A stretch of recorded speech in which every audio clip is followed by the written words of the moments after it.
However, what you really need to know is that it's confession time, and that if your confession is read out, you get a smart speaker. That's the way it happens at Greatest Hits Radio. Today's comes from Grant. Dear Simon and team, please add all the brother-sister parts for me. I mean, right. How much hard work was that for you? Yeah. I would like to take you back 24 years, especially being a 14-year-old boy at the time, spending the summer holidays in the local park, out with my friends after breakfast, and only going back home when the street lights came on. My confession, of course, comes from one of these particular days I remember. My friends and I were just sitting around in the local park, wondering what on earth we should do before we all had to go home. Our group consisted of myself, my brother Rory, and friends Ashley, Jake, Tom, Big Simon and Small Simon.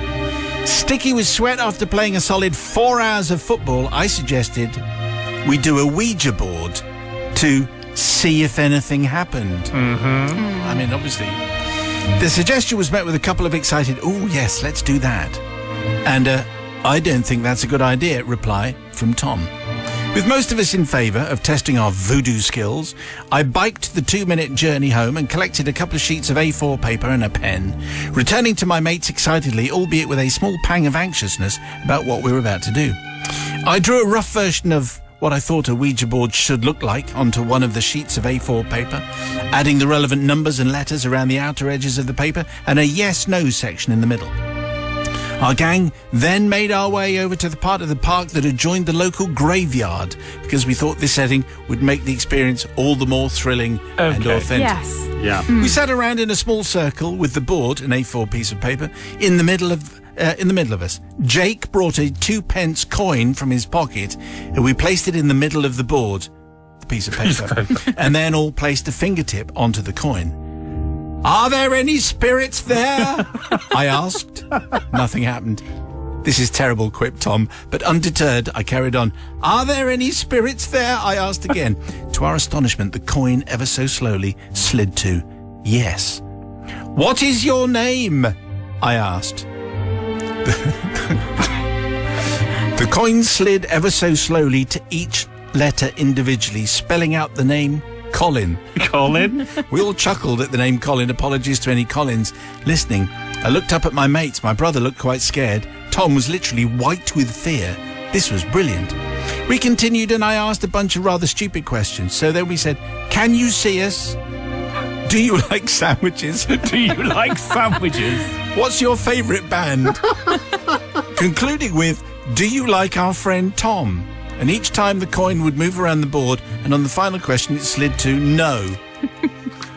That was enough for Tom to stand up and kick the board, piece of paper, away, declaring that we should stop this now. And we all agreed it was a bit weird. I suggested I rip up the Ouija board, the piece of paper, and bury it beneath the turf where we were sat. I'd read somewhere that that's what you were meant to do to remove all traces of contact with the other side. We did just that and then carried on playing outside until late in the evening before going home. The next day, we all met up again. I suggested we revisit the site of the previous day's shenanigans and dig up the board, the piece of paper, to see if anything weird had happened. We all made our way over to the area of park where we'd been the day before. Big Simon and Jake prodded the turf and flipped it over on the area where we had buried said board the day before. And what happened next will be etched in my memory until my passing day, Father Simon. There were screams of terror from pretty much the entire group. Little Simon jumped on his bike and rode home. Jake had a small accident. Tom looked at me, looked back at the ground, looked at me again and said, "No way," and walked off. The board, the A4 piece of paper, had somehow magically joined itself together again. Oh, no. It was completely intact. In fact, you would never have known that the paper had been torn up in the first place. It was neatly folded and in crisp condition. We ran home. Tom's mum called my mum the next day, asking if I knew anything about why he had not slept again, and told her that he had asked to have his light left on all night. I played dumb. I couldn't tell my mother that we'd been talking to the other side. Now comes the part where I have to ask forgiveness. This will really surprise you. Really surprise you. Sure. Yeah. I asked forgiveness, says Grant, from all my friends, as it was me forcing the movements in the coin. Now, maybe not forgiveness from all of them, as my brother and Jake have confessed to me that they were also playing along and moving the coin. Spooky, huh? Yeah. I asked forgiveness from Tom's mum for the few sleepless nights and subsequent attention that she had to give her son. And I also asked forgiveness from Tom because what I haven't told him or any of my friends is that I had drawn up a new version of the board, A4 piece of paper, that morning and swapped it over with the ripped up copy whilst on my early morning paper round. I mean, who would have guessed that that was what was going to happen? But that's what did happen. And Grant now feels rather bad because he scared his friends. And you don't mess around with that kind of stuff. No. Anyway, here comes Sister Katie Susie to pronounce. Yeah, Grant, I feel like you took it a step too far. I think the night before it was funny, but then going back and replacing the piece of paper.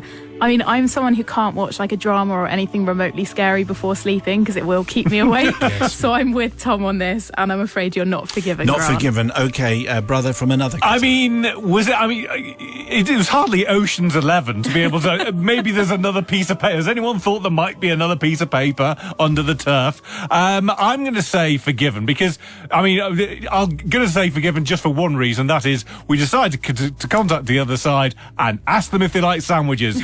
Do you like sandwiches, Cleopatra? Yes, I do. Great, thanks for that. Bye. So, yes, forgiven. And it was Colin. Yeah. Colin, who likes sandwiches. Okay, it's the People's Verdict. Do you forgive Grant, yes or no? On the People's Verdict, please. You text 61054. You start your message with Simon. Merely moments ago, we had Grant's confession. Surprisingly, his Ouija board was a complete fake and everything was just made up by himself. The People's Verdict is in. Here it comes. So Mark in Hadley says, yes, I forgive. It's a great little prank. I'd do that myself. Also, please say hi to my stepson Alex, who's listening today, because he doesn't normally listen as he's at school. Oh, okay. New well, listener. He's very welcome. Sarah says, not forgiven. I'm with Katie. Nothing scary beyond 8 o'clock for me, or else I'll be up for hours. I can't forgive, as I know I'd have responded just like little Tom. And Freya says, not forgiven, but only because I'm going through a hellish period of kids experiencing nightmares. The lack of sleep is no fun, so I feel for Tom's mum. Okay, so that's not gone very well for Grant then, I don't think. Anyway, he gets the smart speaker, so what does he care? So, if maybe that sparked a thought, maybe you have a confession for us and you fancy the smart speaker, in which case you email it to confessions@greatesthitsradio.co.uk. Anyway, it's confession time, and if you have a fine story, we would love to hear it. You send it to confessions@greatesthitsradio.co.uk. For heaven's sake. Not that. Richard Allenson is operating the desk. It really is. With an incredible skill set. Sorry, Richard. It's confession time, so if you fancy a smart speaker, you send yours to confessions@greatesthitsradio.co.uk. Jimmy has sent in tonight's confession. Thank you, Jimmy. Father Simon, Sister Katie Susie of Mercy, and Brother from the Gutter, Brother Matthew. I feel in need of absolution. The time in question is back in the early 80s. I was a student at Glasgow University. My studies were short, and the holidays and my hair were long. It was on one such mammoth summer holiday to which I refer. I spent much of it with my sister, who, being married to a German, lived in Germany. She had kindly arranged for a well-paid summer job for me, working on a building site. I actually did feel like an extra from Auf Wiedersehen pet. It was just like that. Living with my sister and German brother-in-law was also great. There was much to do, and I was accepted amongst their group of close-knit friends as one of the family, which actually, now I look at it, I was a member of the family because I was. That is how it works. Now, you need to understand that the Germans do things very differently to us Brits. That is true for many things, but especially when it comes to weddings. For example, in the UK, the father of the bride walks his daughter down the aisle to a waiting groom, but in Germany, the groom walks his bride-to-be down the aisle. It's the groom that does it. So when my sister had a traditional British-style wedding in Germany, a couple of old women who had sneaked into the church and saw my dad walking my sister down the aisle were heard to comment, "Is she really going to marry that old codger?" Now, you see, Father Simon, this return to the matrimonial dwelling presents many opportunities for skullduggery and for so-called friends of the couple to play pranks. It is perhaps important to point out at this point that the couple, my sister and boyfriend, were well known for their constant practical jokes upon everyone else. However, in the run-up to their wedding, they were extra careful not to let the keys, the house keys, out of sight for fear that they would be cloned and their bedroom sabotaged. Indeed, they became so confident about their practice that they boasted to others that nobody would get into their house and that, unlike others, they would get away scot-free. I must therefore admit that as a nimble young adult, I was more than a little adept at shimmying up drain pipes. Now, whenever this normally occurs in a confession, Yeah. shimmying up a drain pipe doesn't actually end very well. No. Anyway, I was also happy to take a risk and in so doing gain entry to the matrimonial dwelling through an open bathroom skylight on their house to allow a group of us to enhance their respective area of matrimonial sanctuary. Skylight. Yes. Slipping in through the skylight when the couple were away on the morning of their wedding, I wasn't invited to the wedding. A big mistake in hindsight. Oh, Really? sister. So you're one of the... your sister, not... Uh-oh. I happily let in a small group of co-conspirators into the house and we set to work. We let ourselves out of the house and shut the self-locking door behind us, knowing that nobody would be any the wiser of our handiwork, literally, until the right moment. And when the bride and groom did finally arrive at their house, they were, I was later informed, delighted that nobody had gained access to their house and sabotaged the bedroom.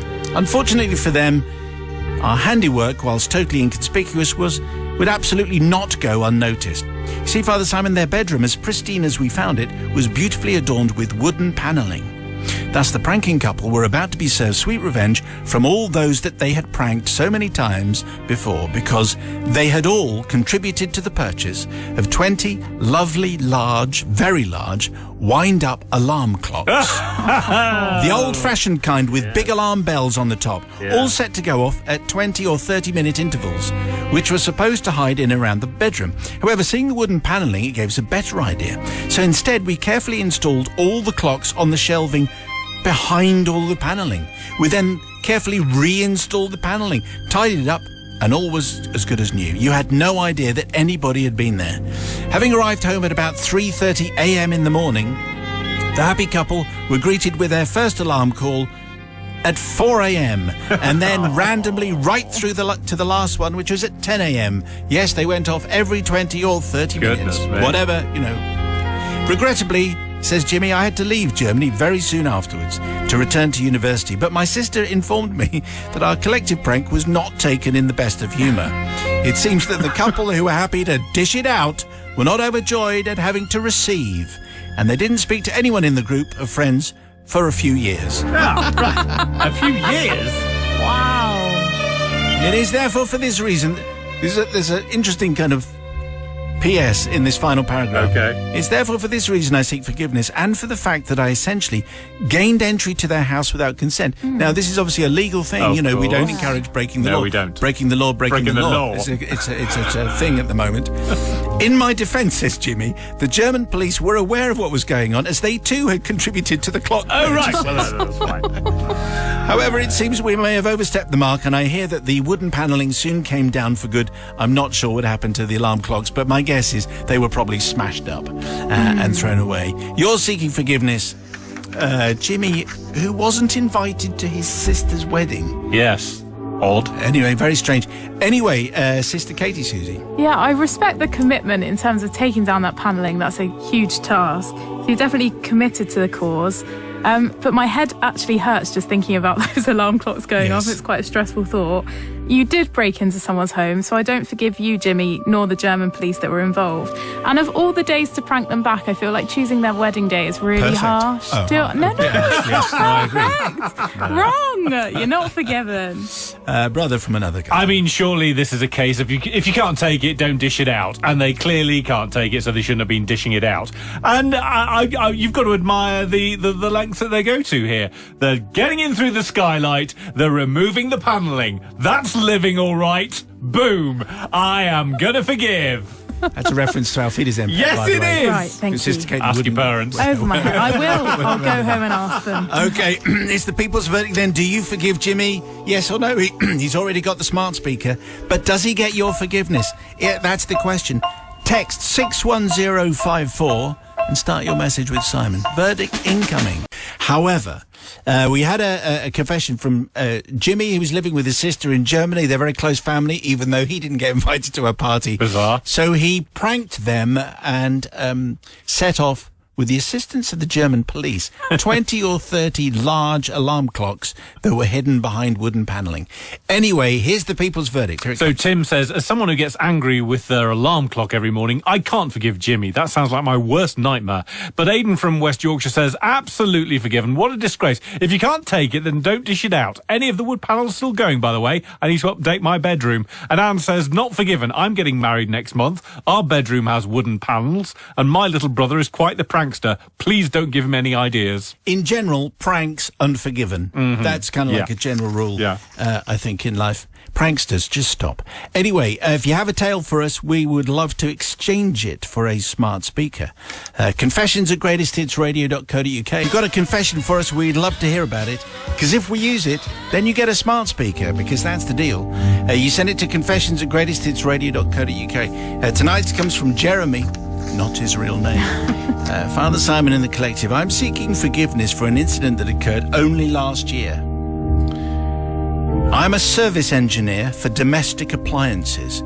Spend my working day driving from customer to customer, repairing fridges, ovens, coffee machines, and whatever else needs attending to. Jeremy is a useful guy to have around, do you think?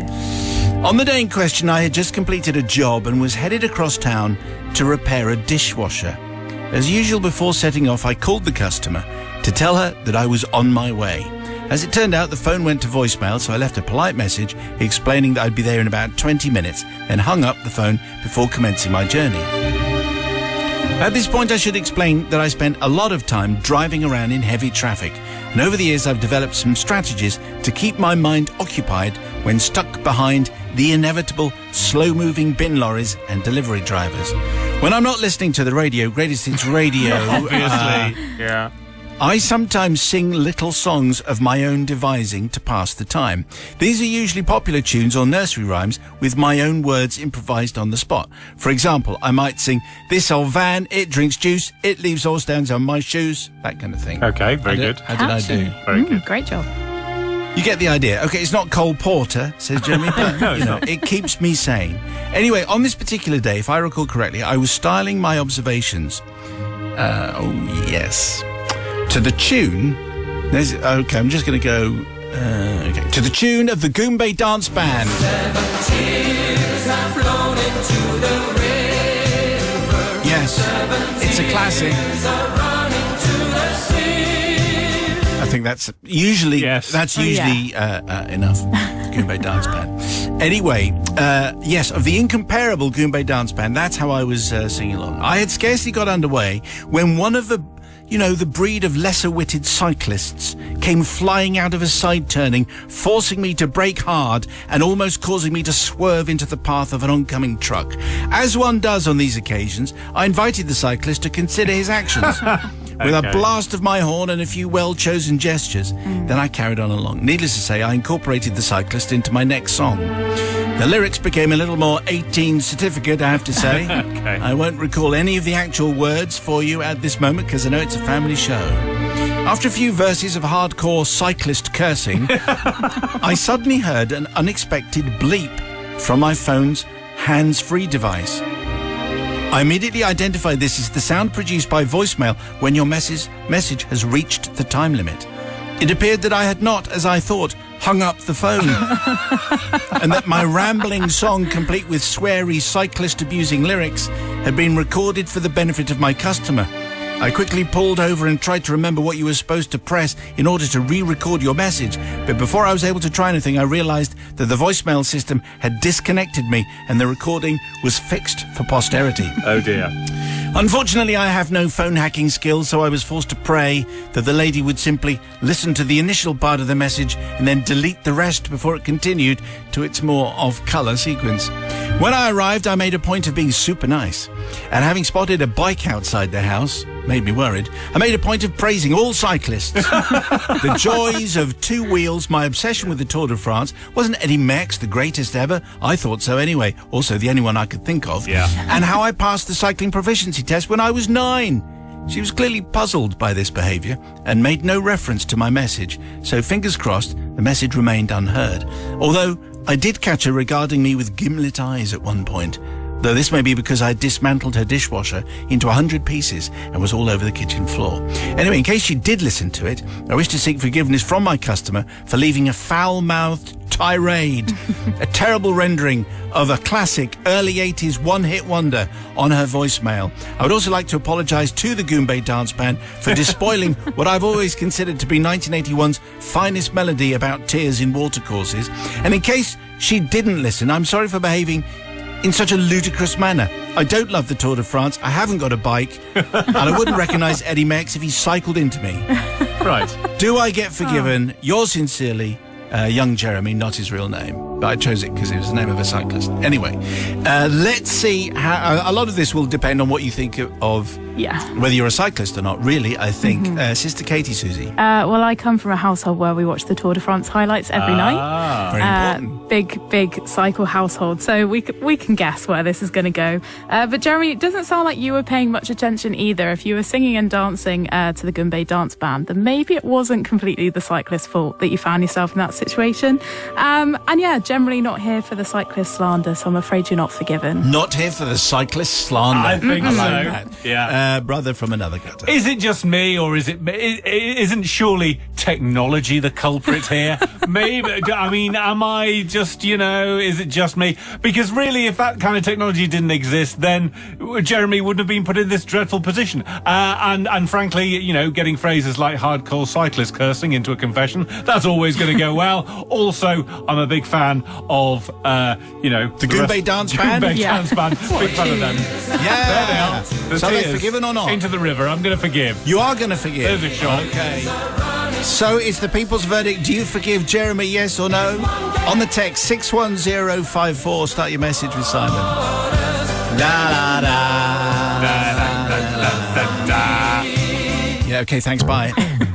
Tonight's confession, which came from Jeremy, essentially he shouted and yelled at a cyclist who, by Jeremy's account, had behaved irresponsibly, which then made him curse whilst he was singing, and it ended up on a customer's answer phone machine. So here we go with the people's verdict. Rachel says, not forgiven. Nothing to do with cyclists, who, by the way, are all fabulous, as is the Tour de France, of course, but because of that song, which has already become an earworm. Eileen says, Cheers. there you go. So Eileen says, forgiven purely because I've not heard the Goombay Dance Band in forever. I should be singing. And Mike says, am I allowed to sit on the fence? Having been a driver and a cyclist, I can see both sides of the argument, though probably forgiven for the fact that I love the different lyrics to that song. This song. 7 tears are running in the river. 7 tears. Oh, there's more. That's great. Gotta let the chorus go now. Oh. Have you finished on the verdict? Yes. Okay, all right. With love from me. Anyway, that was very good. And it was the Goombay Dance Band anyway, 7 tears. So we would love to get your confession, please, because I know you got one. Maybe there's an answer phone one. Maybe there's a salesman one. Maybe there's a fixing a washing machine one. Anyway, it's confessions at greatesthitsradio.co.uk. Time, it's confession time. If you suddenly occurs to you that you actually got a confession that you'd like to tell us, we would like to hear about it, and what you do is you send it to its own email, which is confessions at greatesthitsradio.co.uk. If we use your story, then you get a smart speaker. That's the way it works. Matt's now turning to the right page in his notebook. He has I am. confessions Got his notebook. pen. Got my pen. Today's comes from Chaz. Chaz, thanks very much. Dear Simon and the Unfailingly Fair Collective. Correct. He's already desperate. I've pondered sending this confession in many times over the years. I'm fairly sure the statute of limitations has run down, so now is as good a time as any. I'm not sure there is such a thing when it comes to these, by the way. However, I do shudder when I think about it, as so many things could have gone wrong. It's the summer of 1984. I had a Saturday job in a frozen food supermarket in a small market town near London. We shall leave it there. At the rear end of the store was a service yard, which was not that big. It was rectangular in shape. The entrance to the yard was diagonally opposite our loading dock. Several times a week, including Saturday, we would get a delivery, and the size and shape of the yard meant that the articulated truck had to reverse into the yard and down to our loading dock. On weekdays, this was fine, but on Saturday, the market occupied the town's main car park, and so people would use our service yard for parking. This often meant that the truck could not get in, and we had to manually unload on the street and then cart everything inside. Took forever. This was never a pleasant experience, as I'm sure you'll appreciate, especially on a hot day. On this particular very hot Saturday, we opened the shutter to be confronted by what seemed like a sea of cars. Now, a slight digression. Listeners of a certain age will remember that cars of that era had a little kind of pull-up button on the inside of the door to lock or unlock the car. For innocent reasons, says Chaz, I had learned that a piece of plastic strapping could be forced past the door seal, Innocent. the button hooked, and the car unlocked. This is just if you're. That's quite useful if you're locked out of your own car. Yeah, true. No, that I think that's how Chaz. Yeah. Well, says Chaz, how about if we opened these cars and moved them out of the way to clear a path for the truck? Right. What a great idea, says everybody. Father Simon, I don't know how many cars we moved, but it was probably about 25. 25? Astute listeners will be thinking, hang on a second, steering lock? Yeah. Well, yes, that was a problem. We could only move them in straight lines. It was like a life-size game of Tetris. Oh, love it. Although that was yet to be invented. All right, the Ford Capris were a nightmare. The Austin Allegro was easier. The Cavalier was as smooth as a Rolls-Royce. So we cleared a path. The truck got in. We unloaded the full cages, loaded the empties, and the truck left. We closed the shutter and set to unpacking. I suppose it would have been kind to put the cars back, but we'd pushed our luck far enough. So we left them where we'd rolled them. I spent most of the rest of the day in the giant freezer, so did not witness what happened next. And the answer is absolute pandemonium. Total and utter chaos. People returned to their cars to find them A, not where they'd been left, and B, completely blocked in. As I remember, the Capris were wedging in the Allegro, the Cavalier was boxed in by a Mini and a Hillman Hunter, and a Volvo was toughing it out with two Land Rovers. Chaotic, yes. Unbeknownst to us, some of the cars belonged to market stall holders who didn't return until the end of the day. Eventually the police were called, but fortunately for us, this was in the days before ubiquitous high-definition CCTV systems. So Father Simon and your lovely collective are very good-looking and attractive people. Yeah. I'd like to apologise not to the car owners who should have taken more notice of the no parking signs in the yard, but to the other shop owners that had their afternoons disturbed by being interviewed by the police. Some of them must have known that we'd done it, but they were as fed up of the parking as we were, so no one let on. I'd especially like to apologise to our store manager, Mr. Glover. It was fairly obvious that we'd done it. The cleared path right to our door being the main clue. The police came back no fewer than 4 times to speak to him. However, he could genuinely say that he had no idea what had happened. To be fair, the incidence of parking in the yard was significantly reduced after that Saturday. Now, I realise, however, that we were in the wrong and in no way encouraged this kind of thing. Quite right. Yeah. This has definitely been handed on. Yeah, go on. Always follow the parking regulations, kids. Yeah. Why? Okay. I think there's a moral that There is. that's very clear. So true. Anyway, Chaz needs the forgiveness. Sister Katie Susie goes first. Yeah, I think I have to follow in line with that moral. I mean, I was sceptical from the moment that you mentioned innocent reasons. Is that really why you knew how to open these cars, Chaz? It's a skill in case you forget your keys or your lock. Yeah, in emergency only, I'm sure. So yeah, Chaz, I just think I can't really promote that sort of behaviour, so I'm really sorry that you're not forgiven. Okay, so not a very good start, brother from another gutter. So there was a sign telling you not to park. And what do? You all parked your cars there anyway. What goes around comes around, sunshine. Also, Chaz has got this power to be able to unlock the car doors, and clearly Chaz is only using that power for good. So we should applaud Chaz. Should we? And his friends in the freezer unit. Yes. So yes, we're going to forgive. Okay, so it's 61054 for the people's verdict. Do you forgive Chaz, yes or no? Start your message with Simon. Confessions at Greatest Hits Radio. I was all concerned about the importance of parking regulations and sticking to the parking regulations at all times. Yes. Plus, Chaz sent in a story about how he and a bunch of mates, for the best of reasons, had to move a whole bunch of cars. Anyway, people's verdict, here it is. Yeah, so Andy G says, I totally forgive Chaz. As a delivery driver myself, many times I haven't been able to get to the delivery point due to car owners parking in the delivery area, which is clearly marked out. I would do the same. Good confession. Jane Bristow in Southampton is one of a number to give us details of how to break into their own cars. She says, forgiven. I kept a piece of, I'm not reading that bit out, in my purse for occasions when I was locked out of my car. Piece of what, lino? Kryptonite? It could be anything. Gold. Vauxhall Chevette, as I remember. Denise in Cornwall says, completely forgiven. I owned a mini Metro and regularly locked myself out of it. I refined the, I'm not reading that bit out, with details redacted, a biro, to ease the door open. I carried all of this in a baby change bag. Right, so basically everyone who corresponded had details about how to break into your own car. Yes, their own car. Yes. Yeah. If you have a confession, we'd like to exchange it for a smart speaker. You send it to confessions@greatesthitsradio.co.uk.